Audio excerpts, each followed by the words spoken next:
Hello snowboarders of the internet, I'm your host TC, and today I'll be reviewing the Bataleon whatever. If you're interested in this board or any other products that I mentioned in this video, make sure you click the affiliate links down in the description below, and that way you don't have to go searching the internet yourself. This board is equipped with Bataleon's medium camber and medium 3BT with sidekick. So what that means is you're gonna have that medium camber underneath your feet here, which is gonna give you precision, pop, and drive that you're looking for. And that 3BT with sidekick in the nose and the tail is gonna give you float, ease, and entry out of turn as well.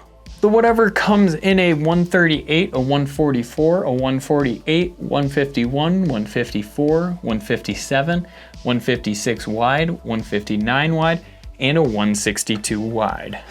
I rode this board at Copper Mountain where it was an overcast day, but the sun was trying to poke out as hard as it possibly could. So about every other lap or so, you would get some sunniness to you, warm you up, and then gone. But you know, the snow stayed pretty firm, but it was really good snow actually, because we did get some freshies a couple days before.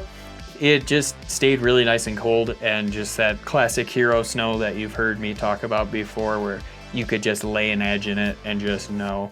There were some icy spots out there, especially from the parts the groomers missed, but overall, it was a super solid day.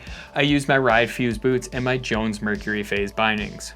When we're talking overall flex on this board, it is going to be coming in at softer than the middle of the road. When we break it up into sections, it definitely feels different. So when we get right underfoot here, you're looking at a solid middle of the road flex. As you work your way out to the nose and to the tail, it is definitely softer than that, where you could feel the board wanting to flex pretty much right at the contact point in the nose and right where the purple meets the black on the tail, so pretty much the contact point there as well. And torsionally, this thing's very similar to the middle of the road where it flexes, but honestly, you're not gonna be working that hard to manipulate this thing. It is pretty soft in that sense.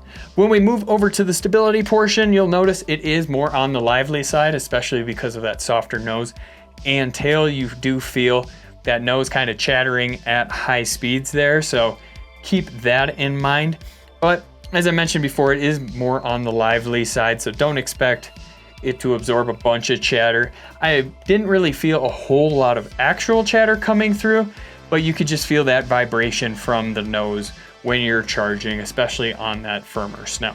When I was ollieing this thing, I definitely had a better time flat basing ollieing than when I was on edge, say off a side hit or something like that, where I felt like there should be more snap to this board. Like, I really wanted it to pop like the Beyond Metals did, but it just felt like it was kind of lacking, not enough guts in the tail there to really make it actually truly snappy.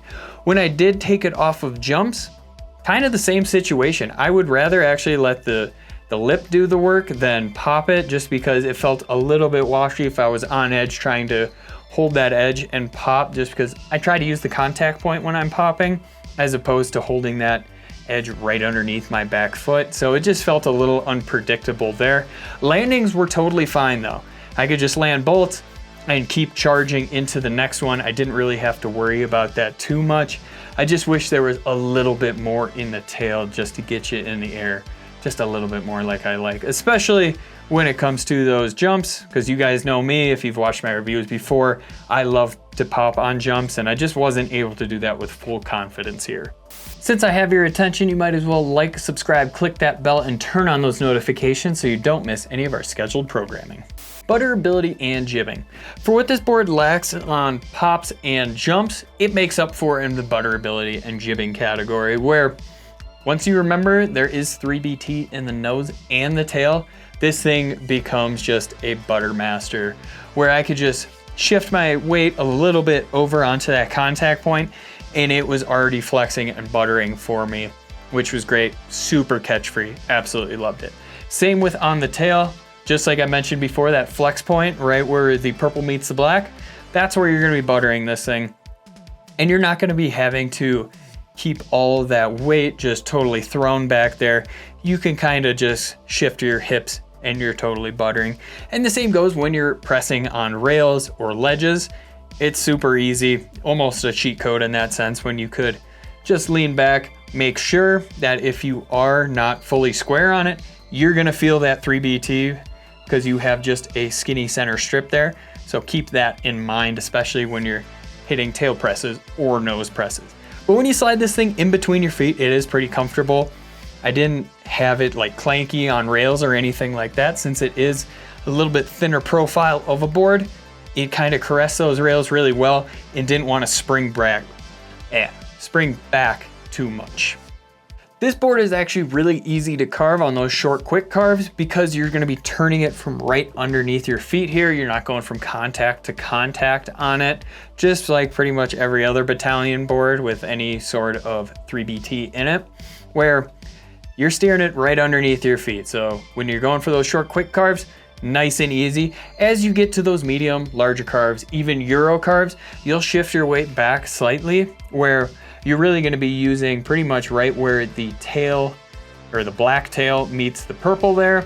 That's as far back as you're going to want to go on that contact point. If you go even further back, like you would say a carving board, anything like that, it's going to feel a little bit washier, but you could still use that tiny bit of tail to power through and really hold it. Yes, it will Euro carve. I wouldn't say come in just at Mach speeds or anything like that.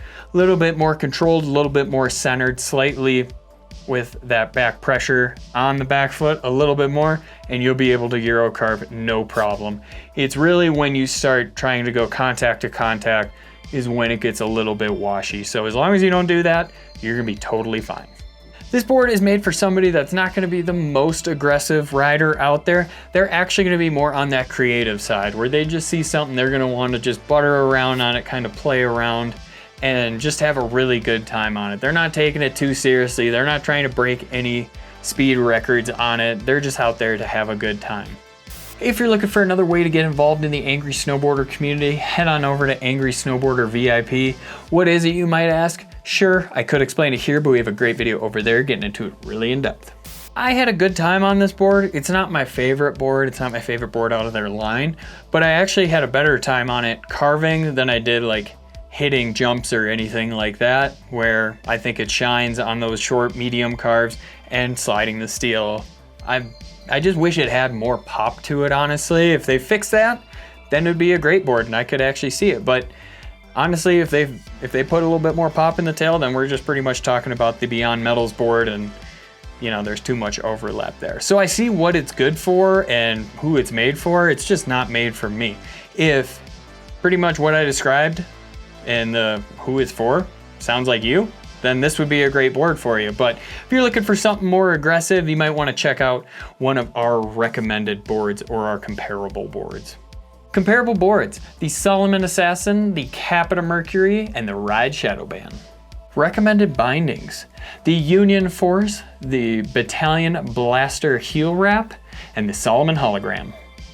As always, guys, I've been your host, TC, and this has been my review of the Bataleon whatever snowboard. If this just doesn't sound like the board for you, why don't you go check out one of the comparable boards, and I'm sure we have something there that you're gonna love.